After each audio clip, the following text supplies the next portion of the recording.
রাজশাহী বলো বা চাপাই বলো, সেখানকার বিখ্যাত কালাই রুটি এখন বগুড়াতেই পাওয়া যাচ্ছে। তো বগুড়ার কোথায় এই কালাই রুটি পাওয়া যাচ্ছে, কালাই রুটির সঙ্গে কি কি পাওয়া যাচ্ছে আর কোনটার প্রাইস কিরকম, সেটাই তোমাদের সাথে আজকে শেয়ার করব।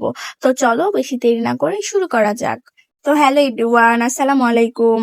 এইখানে তো তোমরা দেখতেই পাচ্ছ কিভাবে কালাই রুটি বানাচ্ছে। কালাই রুটি বানানোর ফুল প্রসেসটা তারা একদম বাইরে করে, যেহেতু মাটির চুলায় রুটি বানাইতে হয় সেহেতু বাইরে করাটাই একদম সেফ। তো এখানে কালাই রুটি বানাচ্ছে, ভিতরে তাদের কি কি আইটেম পাওয়া যায় রুটির সাথে সেটাই তোমাদেরকে দেখাচ্ছি। প্রথমেই এইখানে দেখাচ্ছি রাজহাঁসের মাংস, যেটার এক প্লেটের দাম ছিল 220 টাকা। আর 220 টাকা হিসাবে কয় পিস তোমরা রাজহাঁসের মাংস পাবা সেটাও বলতেছি। এইখানে হচ্ছে 4 পিস মাংস দিবে, সাথে ঝোল আর হচ্ছে রসুন। পরে অবশ্য ঝোল চাইলে ঝোল দেয়, সাথে নাকি 1 পিস মাংসও দেয়। তো এইখানে হচ্ছে যে তাদের 240 টাকার। আর এইখানে সাথে হচ্ছে বেগুন ভর্তা পাবা, বেগুন ভর্তার প্রাইস ছিল 20 টাকা। আর 2 ধরনের মরিচ ভর্তা, যেটা একদমই ফ্রি, যত ইচ্ছা তত নিতে পারবা। সাথে উপর দিয়ে পেঁয়াজ আর হচ্ছে সরিষার তেল দিয়ে দিচ্ছিল।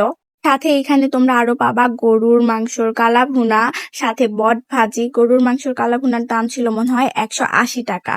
তোমরা চাইলে যারা রাজহাঁসের মাংস খায় না বা হাঁসের মাংস খায় না তাদের জন্য মনে হয় এটা। আর তাদের ভিতরে স্পেসটা দেখো, আমরা প্রায় 10টার সময় গেছিলাম, দিনটা ছিল শুক্রবার। এত ভিড় ভাইরে ভাই, আর এত গরম ভিতরে। তো এর মধ্যে আমার খাবার চলে আসছে, এখন খেয়ে তোমাদেরকে রিভিউ দেওয়া যাক। প্রথমে আমি হচ্ছে কালাই রুটিটা ছিঁড়ে দেখাচ্ছি তোমাদেরকে ভিতরে কি রকম। একদম হচ্ছে দেখতেই তো পাচ্ছ ভিতরটা কি রকম, একদম নরম তুলতুলা ছিল আর উপরটা ছিল একদম ক্রিস্পি। আর কি দিয়ে খাইতে বেশি মজা লাগছে সেটাও তোমাদেরকে বলতেছি। প্রথমে আমি হচ্ছে 2 ধরনের ভর্তা মিক্সড করে খাচ্ছিলাম, যে ভর্তা দিয়ে খাইতে কি রকম।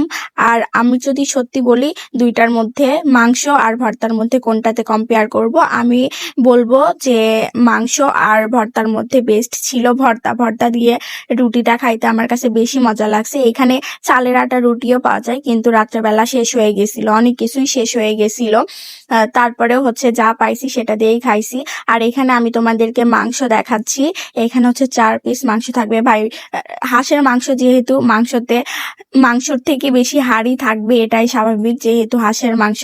আর রসুনও দেখাচ্ছি তোমাদেরকে। তো আমি এখন এখানে একটু হচ্ছে মাংসের ঝোল দিয়ে খাবো।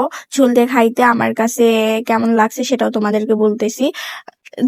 মাংসটা একদম পুরা ঝাল ঝাল ছিল, খাইতে বেশ ভালোই লাগছে, কিন্তু মাংসের থেকে বেশি আমার কাছে ভর্তা দিয়ে খাইতে বেশি মজা লাগছে। তো এখানে আমি একটু ঝোল দিয়ে খাইলাম, খাওয়ার পরে এখন ট্রাই করতেছিলাম একটু মাংস দিয়ে খাওয়ার। তোমাদেরকে একটা কথা বলি ভাই, মাংসটা এত পরিমাণ শক্ত ছিল রে ভাই, আমি ছিঁড়তেই পারতেছিলাম না। পরে হচ্ছে আমি দাঁত দিয়ে একদম কামড়াই খাইছি।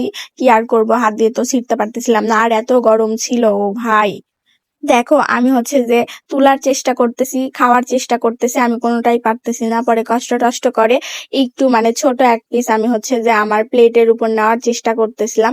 পরে আমি হচ্ছে ছোট 1 পিস আমার প্লেটের উপর নিছি, খাবো এখন কিভাবে। পরে হচ্ছে আমি কামড়াই কামড়াই খাইছি। তো এই যে আমার হচ্ছে যে সেই দিনের কালাই রুটি খাওয়ার একদম পুরো একটা জার্নিটা তোমাদের সাথে শেয়ার করলাম। চাইলে তোমরাও যে খাইতে পারো, অনেক বেশি মজা ছিল। আর এটার লোকেশনটা হচ্ছে কালাইকুঠির সিলিমপুর মেডিকেল রোড।